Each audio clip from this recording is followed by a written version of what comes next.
audio fue grabado en vivo en la iglesia La Travesía. Nos alegra que puedas utilizar este recurso y esperamos que sea de bendición. Queremos que sepas que es nuestra más profunda convicción que no importando cuán útil sea esta grabación, nunca podrá sustituir la experiencia de pertenecer a una iglesia local. Sería un placer tenerte junto a nosotros en La Travesía, pero de no poder ser así, nos gustaría ayudarte a encontrar una congregación donde puedas pertenecer y servir. Una vez más, nos alegra que puedas utilizar este recurso.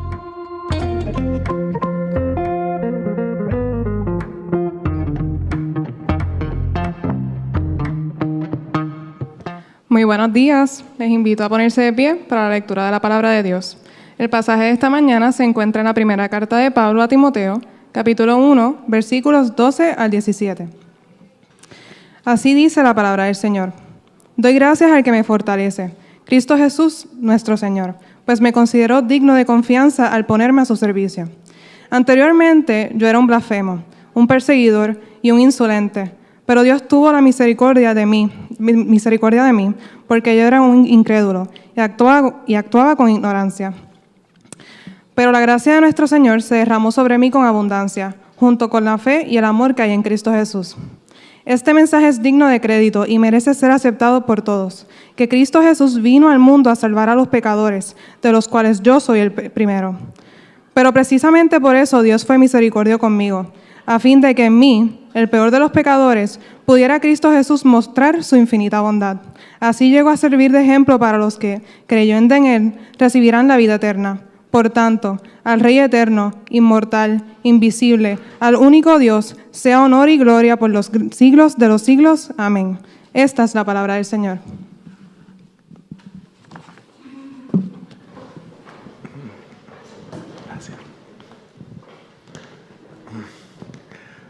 Buenos días a todos mis hermanos y mis hermanas de Iglesia La Travesía y todas las personas que nos visitan. Veo unas cuantas caras por ahí que no me son conocidas, que pareciera que es verdad, nos visitan o nos han venido un par de veces a la iglesia y les damos la bienvenida en esta mañana. Mi nombre es Yamil Alejandro, Alejandro es mi apellido y por la gracia de Dios tengo el privilegio y la bendición de ser pastor de una iglesia bien linda. Así que gracias, ¿verdad?, por estar con nosotros esta mañana.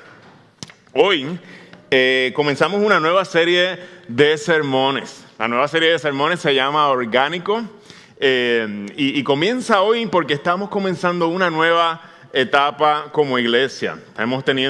Estamos entrenando ancianos, estamos teniendo en la iglesia nuevos predicadores y a nosotros nos parece que es un momento apropiado para Iglesia La Travesía para detenernos y hacernos algunas preguntas. ¿Qué preguntas nos estamos haciendo?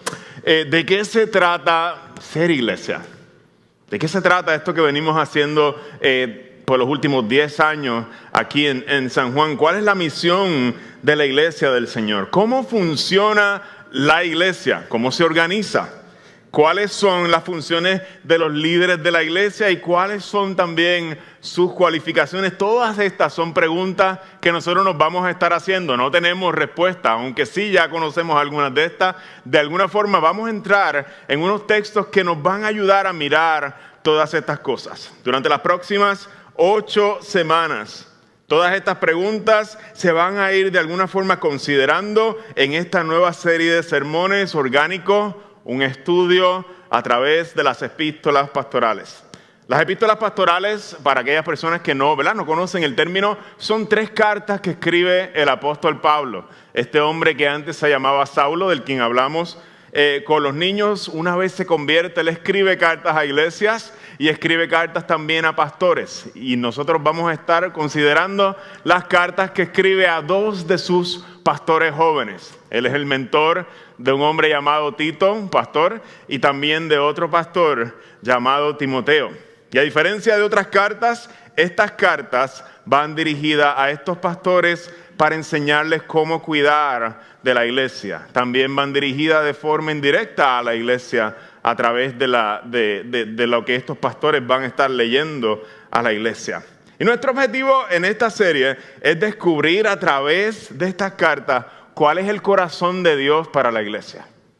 ¿De qué se trata digamos, invento de Dios con formar una iglesia? Con formar una gente que venga a adorar y a vivir la vida juntos. Esto es importante, descubrir cuál es el corazón de Dios para la iglesia, porque nosotros no somos un club social. Aunque a veces nos encanta vivir juntos en comunidad, nos encanta comer juntos y hacer otro tipo de cosas juntos también por ahí, irnos de party por ahí juntos. La iglesia no es un club social. La iglesia tampoco es una empresa. Yo no soy un CEO.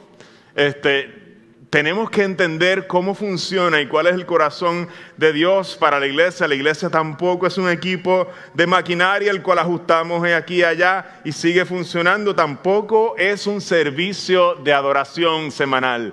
Eso no es la iglesia. La iglesia es una familia de gente diferente llamada por Dios a vivir y participar del evangelio en unidad. La iglesia, mis hermanos, es un organismo vivo a quien Dios le ha dado vida.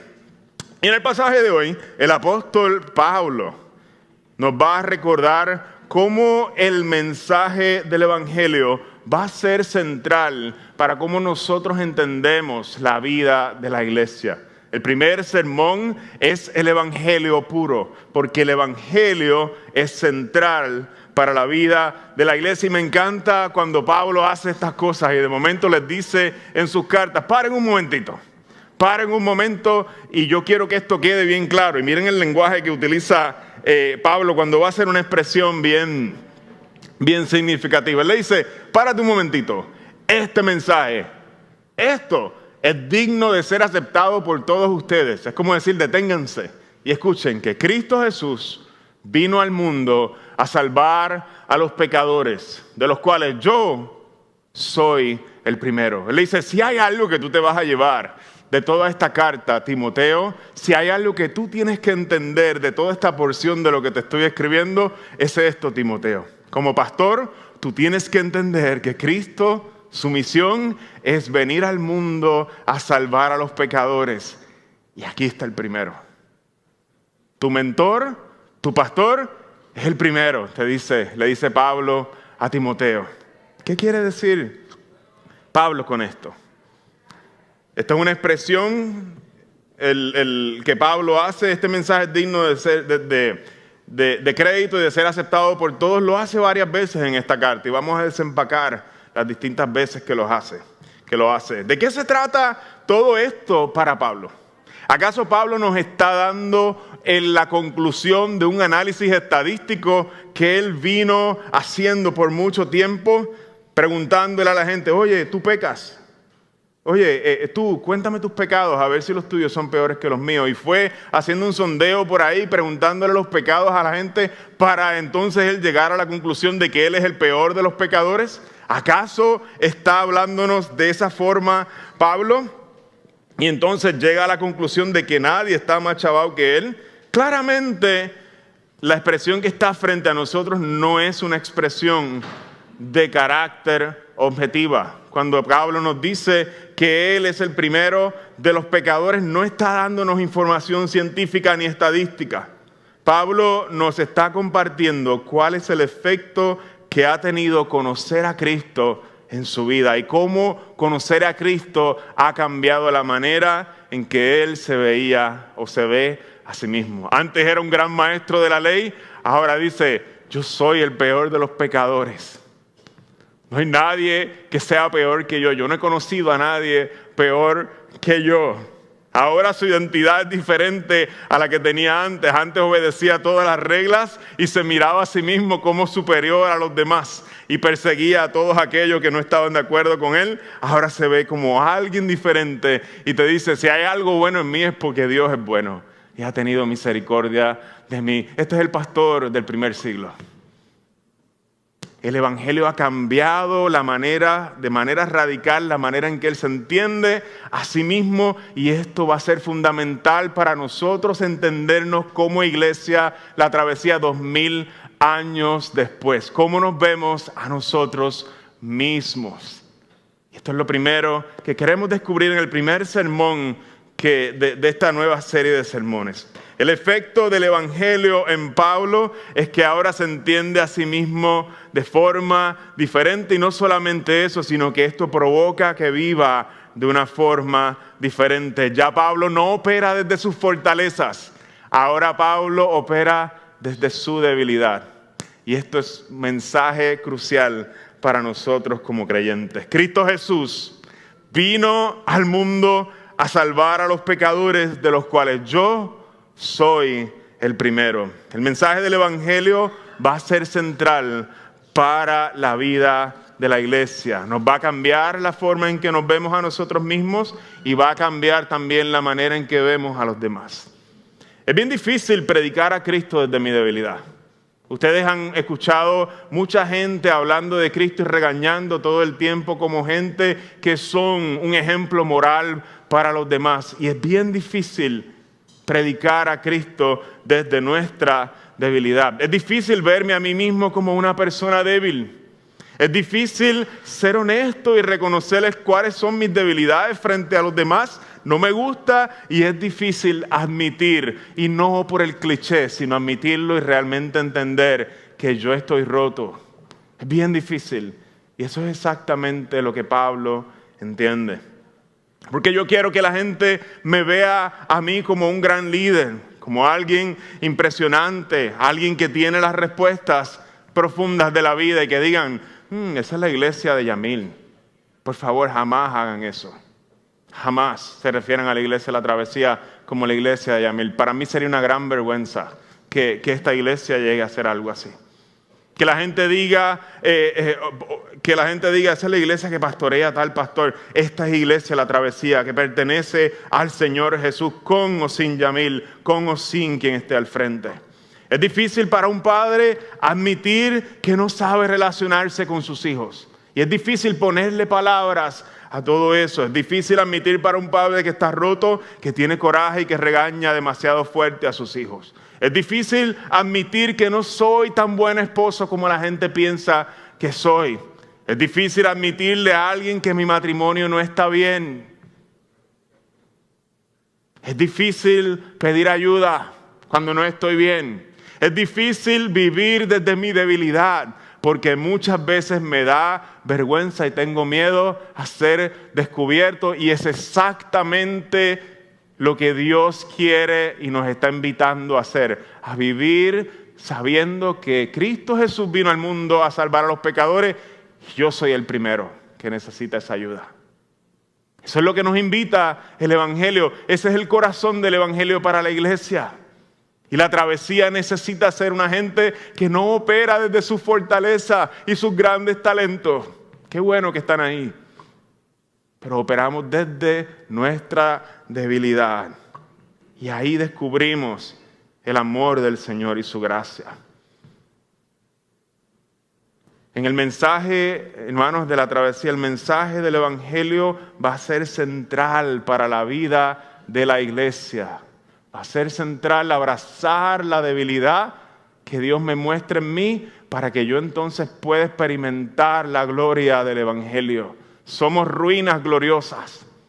Hay algo de ruina en nosotros que es real, nos dice el Evangelio, pero hay gloria en la debilidad, y hay gloria en depender del Señor cuando nosotros no podemos depender de nosotros mismos. El primer punto que quiero compartir con ustedes, todo eso fue la introducción.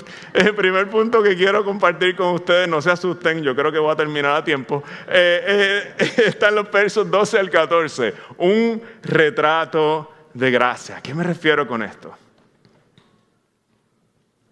Verso 12, el apóstol Pablo nos dice, doy gracias al que me fortalece, Cristo Jesús, nuestro Señor, porque me consideró digno de confianza al ponerme a su servicio. Pablo comienza dando gracias. Aquel que vivía enojado, pensando grandes cosas de sí mismo, ahora comienza dando gracias. Y él dice, yo hay una razón para dar gracias en mi vida.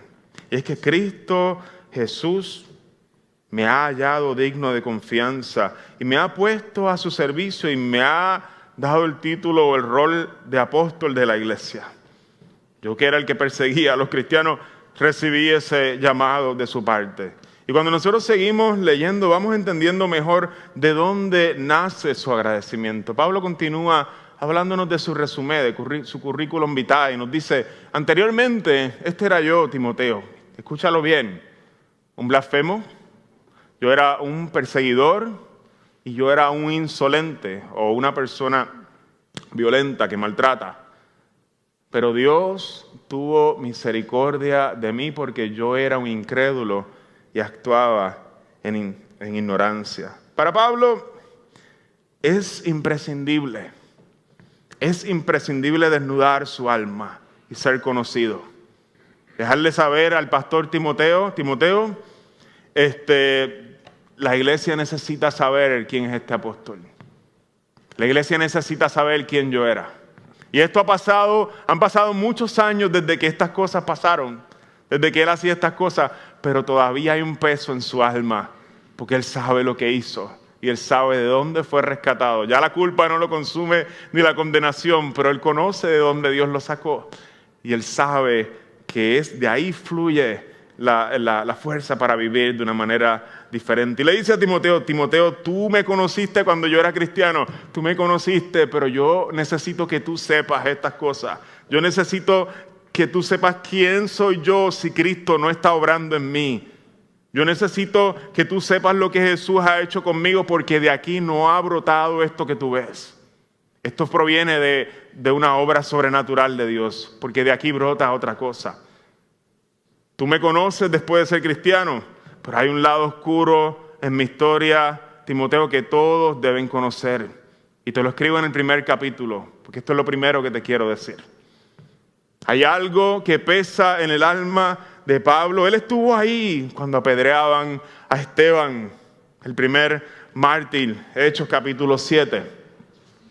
Dice, y echándolo fuera de la ciudad, refiriéndose a Esteban, comenzaron a apedrearlo. Y los testigos pusieron sus mantos a los pies de un joven llamado Saulo.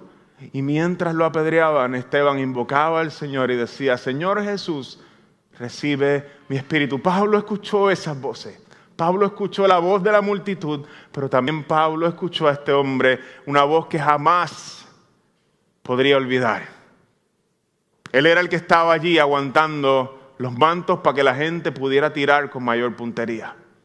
Y eso pesa en su alma. Él sabe quién él es. Hechos capítulo 8. En aquel día se desató una gran persecución en contra de la iglesia en Jerusalén.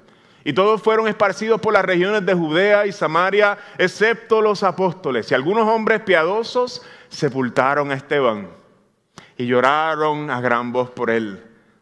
En cambio, Saulo hacía estragos en la iglesia, entrando de casa en casa y arrastrando a hombres y mujeres, los echaba en la cárcel. Este es el currículo vitae de Saulo de Tarso, de Pablo, aquel que ha sido alcanzado por Dios.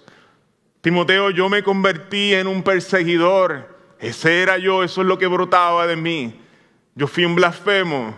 Yo también fui un insolente o un agresor de cristianos. Yo fui el líder que causó el abuso y la muerte de muchos hermanos y hermanas en la fe. Ese soy yo, Timoteo. Tú necesitas entender eso para que entiendas el evangelio. Ese soy yo. Y han pasado muchos años desde que Pablo hizo estas cosas, como decía ahorita, pero todavía están frescas en su mente, porque él conoce el daño que él hizo. Y el verso 14 da la buena noticia. Pero, ese pero de Dios, siempre contrastando con lo anterior, pero la gracia de nuestro Señor se derramó sobre mí con abundancia, junto con la fe y el amor que hay en Cristo Jesús. Él dice, yo fui sorprendido aquel día en el caballo cuando fue quedado ciego, y Dios me amó y derramó su amor sobre mí. Para Pablo es esencial que Timoteo y que la iglesia que él pastorea conozcan que su vida es un retrato de la gracia de Dios. Para Pablo es esencial que Timoteo y la iglesia conozcan claramente, con su propia vida, como un retrato de la gracia de Dios, que Cristo Jesús vino al mundo a salvar a los pecadores de los cuales yo, dice Pablo, soy el primero. Tú tienes que entender eso claramente. Hermanos, el Evangelio nos lleva a ser honestos y abiertos con nuestras faltas. Porque precisamente cuando somos conscientes del amor que se ha derramado sobre nosotros y que somos aceptados solamente por la gracia de Dios, encontramos el valor y la fuerza para operar desde nuestra debilidad, para admitir quiénes realmente somos. A veces me da tristeza cuando se vuelve en nuestros círculos reformados, donde hablamos de la gracia, se vuelve como un estribillo decir, yo soy un gran pecador, Señor. Yo estoy bien chavado, como decimos aquí. Yo no merezco que Dios me mire, yo soy un gran pecador. Y son estribillos comunes entre nosotros.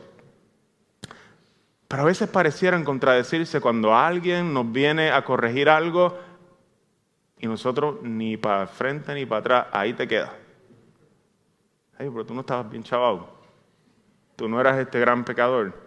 Y alguien viene a decirte algo y yo les confieso, yo no estoy hablando de nadie, estoy hablando de mí.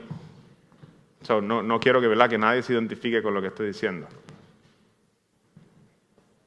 No recibimos bien una crítica. No recibimos bien la corrección de nadie. ¿Realmente creemos que estamos chavados? Sí. Nunca recibimos bien la corrección de una esposa, de un esposo. Hasta ahí llega, ¿verdad? El cónyuge. Nunca somos específicos con nuestras faltas. Yo estoy bien chavado, mi vida es un desastre. Pero nadie se atreve a decir, tú sabes qué, yo tengo un serio problema con el coraje y con el resentimiento. Y no sé cómo lidiar con él. Por favor, oren por mí porque no tengo idea de cómo manejar este coraje que siento y este resentimiento. Tal persona me ofendió y yo me siento aquí atrapado y no sé qué hacer. Eso es el lenguaje cristiano. Porque Dios puede hacer algo ahí. Ahí Dios puede obrar. Yo amo demasiado el dinero, ayúdame. Yo no doy a la iglesia nada porque me lo quiero quedar todo para mí, comprarme algo nuevo y estar con una cajita de Amazon todo el tiempo llegando a mi casa. Sí que necesito presupuesto para eso. Ay, Señor, ten misericordia. Ora por mí porque no quiero dar al Señor. No quiero, no me sale. Eso del 10% me asusta. Estoy adicto a la aprobación de los demás y no me atrevo a llevarle la contraria a nadie para conservar la paz. Estoy adicto a la aprobación de los demás y cuando no me dan esa aprobación me pongo triste y no sé qué hacer. Hermano, no puedo perdonar y no encuentro la manera de cómo moverme hacia adelante. Eso es el lenguaje cristiano. Decir, aquí estoy, Señor, y así está mi corazón y dejar de decir todas estas palabrerías baratas, qué pecadores somos, eso no sirve para nada, eso es una estupidez, perdón, se me sale a veces un poco, no quiero faltar, no. Pablo es específico, Pablo le dice a Timoteo, esto es lo que yo hice, Timoteo, yo fui un perseguidor, yo tengo problemas de coraje, yo era violento con la iglesia, hay violencia que sale de mí, soy un agresor, soy un blasfemo. Y en su pecado, Pablo es sorprendido por la gracia. Y esto lo cambia todo. Entender bien nuestras faltas, hermanos de la travesía, es una bendición que Dios nos da. Nos deja mirar, que otros vean y nos digan, mira, así estás. Es una bendición. Y es una parte esencial de abrazar el Evangelio. Es ahí donde nosotros vamos a conocer a Dios. Es ahí donde nosotros vamos a ser sorprendidos por su amor. Y es ahí donde ocurre la transformación de nuestros corazones. Es ahí donde nosotros vamos a ver claramente que nuestras vidas también son un retrato de gracia. ¿Por qué Dios, y este es el segundo punto, hace estos retratos de gracia? La vida de Pablo es un retrato de gracia para colgarlo y él quiere que todo el mundo lo vea. Todo el mundo conoce su historia. Gente a través de toda la historia ha leído la historia de Pablo. Tú y yo, viviendo 2000 años después, conocemos el testimonio de Pablo. Es como un cuadro colgado en la pared que Dios puso eternamente ahí para que todo el mundo conociera ese retrato de gracia. ¿Por qué Dios hace eso? ¿Por qué Dios plasma estos retratos de gracia en la Biblia para que nosotros todos los veamos? Y ese es el segundo punto. El primero es el retrato de gracia, la vida de Pablo. El segundo es cuál es la finalidad de este retrato. ¿Por qué Dios lo hace? Y Pablo comienza a darnos claridad en ese punto en el verso 16. Y nos dice, pero precisamente por eso Dios fue misericordioso conmigo, a fin de que en mí, el peor de los pecadores, pudiera Cristo Jesús mostrar su infinita bondad. Así llego a servir de ejemplo para que los que creyendo en Él, tú y yo, recibirán la vida eterna. Para Pablo es importante contar su testimonio en todos los lugares a los cuales va. Me encanta porque me acuerda a cuando un hermano se convierte y sale de las drogas y lo llaman en todas las iglesias a dar su testimonio y sigue contando su testimonio en todos lados. Así Pablo hace. Él dice, este era yo, un perseguidor, un blasfemo, un insolente, y eso es lo primero que te quiero decir antes de enseñarte cualquier otra cosa. Él va contando la historia de cómo Dios lo ha salvado. Y la razón por la que Dios escoge a Pablo para ser el líder más influyente tal vez de la iglesia es para mostrarle a todos. Dice, para que Cristo pudiera mostrar su infinita bondad. Y que así yo llegue a ser un ejemplo para que todo el que se crea que está perdido sepa que Dios derrama su amor y que nadie está demasiado lejos de su gracia. Dios usa la historia de Pablo para mostrar la belleza y la profundidad del amor de Cristo por los pecadores. La finalidad del retrato es que todos lo vean, que esté puesto bien en alto y que todos lo vean y que todos digan, Dios realmente está en el negocio de amar y restaurar gente que está más perdida de lo que yo me imaginaba. Ese es el corazón de Dios. Que Cristo Jesús vino al mundo a salvar a los pecadores, decía Pablo, de los cuales yo soy el primero. Hermano y hermana de la travesía, visita que estás aquí hoy y escogiste venir a una iglesia y estás visitándonos y pasándola bien con nosotros. Tú no estás demasiado chavado como para ser usado por Dios. A Él le encanta, de alguna forma, su corazón se mueve a restaurar gente en las que otras personas han perdido la esperanza. Ese es el corazón de Dios. Nosotros no estamos inventando, estamos mirando el texto y descubriendo eso. Hace un tiempo, en mi primer año de pastorado, yo comencé en el 2019, cerca de mayo. Fue un año bastante confuso para mí ¿verdad? Uno de momento se tiene que poner unos sombreros que nunca te has puesto antes a vivir de una manera, a trabajar con unas expectativas que nunca habías vivido con ellas. Y fue un año de mucha bendición, ¿verdad? Y dificultad y bendición. Las dos viven en el mismo, habitan en el mismo espacio. Me acuerdo que a pesar de la confusión, uno comienza en sus labores, ¿verdad? En ese año con mucha emoción y se ve ocupando distintos roles. De momento uno se pone el sombrero de administrador. Es algo necesario de un pastor. Empieza a trabajar, a entender las finanzas de la iglesia, los libros, a manejar el presupuesto, manejar, ¿verdad? Cómo cuidar empleados. Uno también se pone el sombrero de consejero. Empiezas a caminar con gente en sus situaciones difíciles y empiezas a ofrecer, ¿verdad? Lo mejor que puedes desde la Biblia y la experiencia que el Señor le ha permitido a uno tener. También uno se pone de vez en cuando el sombrero de maestro. Enseñar la palabra en distintos espacios, a los niños, a los jóvenes, en distintos espacios, distintos momentos de la semana.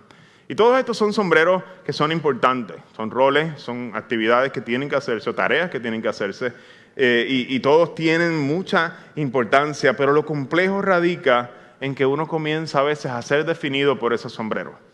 De momento uno se entiende a uno mismo como un administrador y de momento todo lo que hace tiene que ver con administración. Se me entiende después uno mismo como un consejero y ninguno de esos encapsula el todo. Ninguno de esos es nuestra identidad.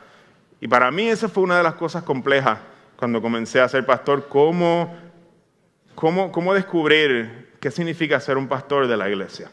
Me acuerdo que al final de ese año estaban cansados y Ceci y yo nos fuimos en un retirito para allá, un Airbnb en Guánica. Yo me llevé una pregunta para el Señor.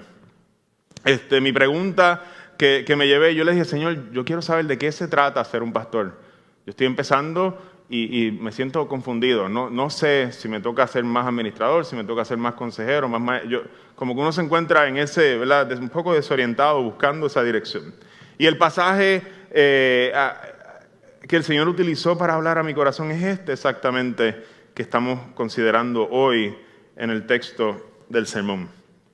Me encontré en el primer capítulo de la epístola pastoral a Timoteo, parte de la respuesta de Dios a mi pregunta. ¿De qué se trata ser un líder cristiano? Quisiera que en este momento todos los que son líderes en la iglesia, esta serie de sermones busca formarnos a nosotros y entendernos. Quisiera que todos escuchen esto muy bien, porque de esto se trata la iglesia, de esto se trata la travesía. Quisiera que los candidatos ancianos abran sus oídos de manera más cuidadosa en este momento. Para Pablo, el ministerio pastoral radica en que la gente vea su vida y diga, rayos, la misericordia de Dios es grande. Rayos, veo la rotura de este hombre y veo la gloria de Dios. Y ambas son reales. Veo las grietas en su alma, las veo. Y veo la gloria de Dios de una forma poderosa y el efecto del Evangelio en su vida. Eso fue lo que el Señor me comunicó a mí. ¿De qué se trata ser un pastor? La gente va a ver tu rotura, va a ver lo roto que estás. Te da miedo porque se acercan y lo van a ver, pero van a ver la gloria de Dios en medio de la debilidad. Líderes de la travesía, esa es la receta para nuestro liderato. No liderar desde ser ejemplos morales superiores a los demás, es decir, la gracia de Dios está operando en mí. Y si te acercas vas a ver grietas, vas a ver. Pero espero que veas la gloria del Señor también operando. Y cómo opera en medio de la rotura de nuestras almas. Y así queremos que sean los líderes de la travesía. Estamos encaminando en un momento en el que estamos entrenando ancianos para nuestra iglesia y así se tienen que ver los ancianos de nuestra iglesia. No son ejemplos de éxito. Hay algo que se espera en su resumen, cómo manejan su casa. Hay cosas que son reales, no estamos ignorando nada de eso. Pero cuando ellos se miren a sí mismos, digan, Cristo Jesús vino a salvar a los pecadores. Y yo me veo a mí mismo como el primero. Yo no sé por qué Dios me dejó hacer esto y cuidar su iglesia. Ese es el corazón que Dios quiere para los líderes de la iglesia. Para Pablo, como decía, el ministerio pastoral radica en que la gente vea su vida. Conózcanla, yo era un perseguidor. Mírenme, háganme una radiografía del alma. Mírenme, ese soy yo, el primero de los pecadores, el peor de los pecadores. Pero Dios me amó y me ha transformado y sigue transformándome. Pablo desea que Timoteo, el pastor de esa iglesia, sepa que su liderato descansa solamente en la gracia de Dios y no en sus buenas intenciones ni en su resumen. Su vida es un retrato y tiene que ser un retrato de gracia para que la gente vea cuán hermosa y cuán profunda es la gracia y el amor de Dios. Los líderes cristianos no son superhéroes. Se ve en las grietas y se ve la gracia de Dios y en eso radica la belleza. Dios va a usar nuestras vidas también, Iglesia de la Travesía, como retratos de gracia. La gente se va a acercar y te va a ver las grietas. No solo a los pastores, las van a ver en todos. Y en esos momentos son donde uno dice, sí, estoy roto. Sí, rayos. Pero Dios ha sido bueno y seguimos caminando. Ancianos líderes. El liderato de Pablo no descansa en sus habilidades ni en su historial de éxito. Él tiene un historial de fracaso. Y el de ustedes tampoco. Dios va a usar nuestras vidas como retratos de gracia. La gente va a ver cuán rotos estamos y cuán hermosa y poderosa es la gracia que nos ha alcanzado. Si alguna vez te has sentido descalificado para ser un líder de la iglesia, welcome to the club. Bienvenido al club. Esa es la actitud correcta. Pablo comienza diciéndonos que él no tiene idea ni siquiera cómo Jesús lo llamó. Él no sabe ni por qué Jesús lo llamó y lo halló digno de confianza. Él está descalificado según sus propios estándares. Y la finalidad del retrato de gracia es que el evangelio se vea cada vez más hermoso, más glorioso y más creíble. Y que la gente diga, si Dios lo ama a él y lo puede restaurar a él, a mí también puede amarme. Los líderes cristianos a veces son medio raros. ¿Usted no se ha dado cuenta que los pastores son medio raros? Cuando usted se acerca, somos extraños. Yo decía, yo miro a los misioneros, no, y los misioneros ni se diga. Perdonando, no quiero ofender a nadie, pero tú dices, está medio tostado. ¿Sabes? Tú dices, los líderes cristianos a veces son extraños y ese es el diseño, eso es lo que Dios quiere, que no vean a alguien súper con todo en orden y mega chulo. Dice, no. Caminan medio de lado. Y eso es parte del diseño del Señor. Y el segundo efecto del evangelio es también que nosotros podamos creer que otra gente puede ser cambiada. No solamente yo puedo ser cambiado cuando miro la historia de Pablo, sino que otra gente a mi alrededor puede ser cambiada. Saber que otros tampoco están lejos de la gracia de Dios. Y el retrato de gracia nos reta a creer que aquellos que parecen no tener esperanza también pueden ser restaurados. Me duele el alma cuando paso por el McDonald's de la de Diego, allí cerca de Suiza, y veo a este hombre en un estado tan demacrado. Me rompe el alma cada vez que paso por allí y lo veo pidiendo dinero. Hay varios, pero hay uno que me rompe el alma más que los demás. Y me pregunto y reta mi fe. Y el otro día hablé un poco con él y reta mi fe. Yo le digo, Señor, ¿tú puedes restaurar esto? ¿Puedes tú hacerlo? Y la respuesta del evangelio va en contra de toda nuestra lógica y razonamiento. Dios sí puede hacer una obra y restaurar a quien más nosotros creemos que está perdido y que no tiene esperanza. Y nos invita y nos reta a creer que la gente sí puede cambiar. Hermano y hermana de la travesía que me escuchas, Dios puede transformar a otra gente. Tu esposo puede ser cambiado. Por más difícil que tú creas que tu esposa puede ser cambiada por Dios y transformada. No estamos siendo simplistas cuando decimos esto. Los procesos son complejos, a veces toman tiempo y Dios se toma su tiempo en transformarnos. No estamos de alguna forma aprobando el maltrato cuando decimos esto. Si alguien está en una situación de maltrato, tiene que buscar ayuda de manera inmediata. Nosotros no estamos aprobando el maltrato al decir esto. Pero dentro de la complejidad de los procesos, dentro de lo complicado de la vida, Dios todavía sigue transformando gente que nosotros pensábamos que no podían ser cambiados. No dejes de orar. No pierdas la esperanza. Dios puede transformar la gente que necesita ser transformada a tu alrededor también. Si tú estás en una relación, como decía, marcada por el abuso, busca ayuda. Los procesos por los cuales la gente cambia son complejos, pero siempre hay esperanza. Dios siempre puede cambiar el corazón, porque Cristo Jesús vino al mundo a salvar a los pecadores, y ellos también son pecadores. Y Pablo decía, yo soy el primero. Dios lo ha hecho conmigo, decía Pablo, para que ustedes crean que lo puede hacer con cualquiera. Hay poder y amor en Cristo para transformar a la gente. Quisiera ir concluyendo este sermón en esta mañana. Gracias por su atención, ser pacientes conmigo. ¿Por qué Dios hace estos retratos de gracia? La pregunta con la que comenzamos el segundo punto. ¿Cuál es la finalidad de Dios pintar todos estos retratos y colgarlos? Para mostrarle al mundo cuán profundo es su amor. Quisiera ir terminando con esto. ¿Cuál es el deseo que Dios tiene con la travesía? Que cuando alguien entre por esa puerta vean un montón de retratos de gracia colgados por todas las paredes. Que las vidas de cada uno de ustedes se les vean las grietas. Poco a poco las vamos descubriendo cuando vivimos juntos.